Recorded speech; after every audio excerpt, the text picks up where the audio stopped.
So, when you think about dental work, you probably picture cutting edge, super high tech medicine, right? But what if I told you the core technology behind that fancy treatment was actually figured out more than 60 years ago? Today, we're going to get into the surprising story of the revolution that happened right inside your mouth. Okay, let's really dive into this because it's a fascinating thought. That precision crown you might have, the one that feels so incredibly modern, is based on a process that came together before the Beatles even released their first album. How is that even possible?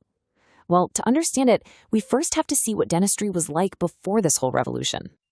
For most of human history, a really bad toothache had pretty much only one answer, and believe me, it was not a pleasant one.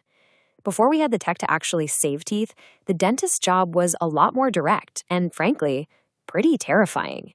The goal was simple: just stop the agony by any means necessary. I mean, the sheer brutality of the ven is kind of shocking. We're talking about using heated wires or even acid to just burn out the nerve. Some methods even used arsenic. Yep, literal poison to kill it. It was all about ending the pain, a true brute force approach.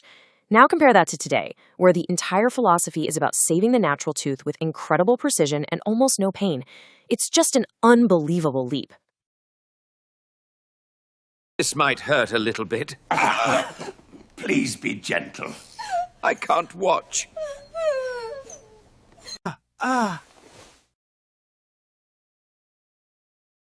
You have a very bad tooth. Of course, even way back then, people tried to repair damaged teeth instead of just killing the nerve. But the first real attempt at a dental crown, the ancestor of what we have today, was this clumsy, handcrafted thing that often created a whole new set of problems. You have to picture this. These early band crowns were made by literally wrapping a thin metal ring around the tooth and then soldering a top onto it. Because they were made entirely by hand, they were never a perfect fit. And that created a fatal flaw, a little gap right at the base of the tooth. And that gap became a breeding ground for new cavities and gum disease, which made it totally useless for any kind of major restoration. So how did we get from that clunky, flawed cap to the amazing precision engineering we have today? Well, the answer wasn't a single invention. Instead, it was 3 completely separate breakthroughs that, when they all came together, changed absolutely everything. So the first hurdle they faced was huge. How in the world do you get a piece of metal to perfectly match the incredibly complex and unique shape of a tooth? Trying to do this by hand with the kind of precision you need was just impossible. The solution, amazingly, came from the world of jewelry. Back in 1907, a guy named Taggart adapted this really elegant technique for dentistry. First, you make a perfect replica of the tooth, but out of wax. Then you encase that wax model in plaster.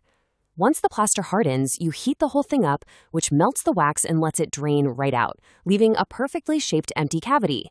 You pour in molten metal and voila, you have a perfect metal copy of the original wax tooth. Problem solved, right? Well, not quite. So, just as one problem was solved, a brand new one popped up. As it turns out, metal shrinks just a tiny little bit as it cools down from a liquid to a solid. So even with a perfect mold, the final crown would always come out slightly too small, which kind of defeats the whole purpose. And the solution they found is what I find so brilliant. It was a complete reversal of thinking. Instead of trying to change the metal, they thought, why not change the mold? Scientists developed a special type of plaster called cristobalite that does something amazing. It expands when you heat it. By calculating the exact amount the metal would shrink, they could make the plaster mold expand by that exact same amount. The shrinking metal and the expanding mold just canceled each other out, resulting in a perfectly sized crown every single time. It's just genius. Okay, so now we have the technology to create a perfectly shaped, perfectly sized crown. Awesome. But there's one final piece of the puzzle. How do you prepare the patient's actual tooth to receive that crown and do it quickly, precisely, and without a lot of pain?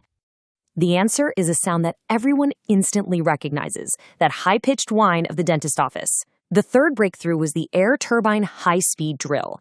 This incredible device uses compressed air to spin a tiny burr at incredible speeds, allowing a dentist to reshape super hard tooth enamel with astonishing speed and accuracy. And so, in the 1960s, these 3 totally independent streams of innovation, a casting technique from jewelry making, a strange new material from science, and a high-speed tool from engineering, finally came together. This was the moment the foundation of modern dentistry was truly born. The impact was just massive. For the first time, dentistry truly shifted from a practice of yanking teeth out to one of restoring them. Dentists could now confidently repair multiple teeth at once, which opened the door to studying and treating the entire bite, the science of occlusion, as one big, complex system. And this 60-year-old process, it's the foundation that all modern crowns, even today's fancy ceramic ones, are still built on. So the revolution of the 1960s is still supporting the health of our mouths even today. It has saved millions, if not billions, of teeth all over the world, which raises a really fascinating question. What are the next 60 years going to bring? A new wave of technology is already here. You got digital scanners replacing those goopy physical molds. 3D printers are creating dental appliances right on the spot. We're seeing advanced new materials, and even AI helping to diagnose problems earlier and more accurately than ever before.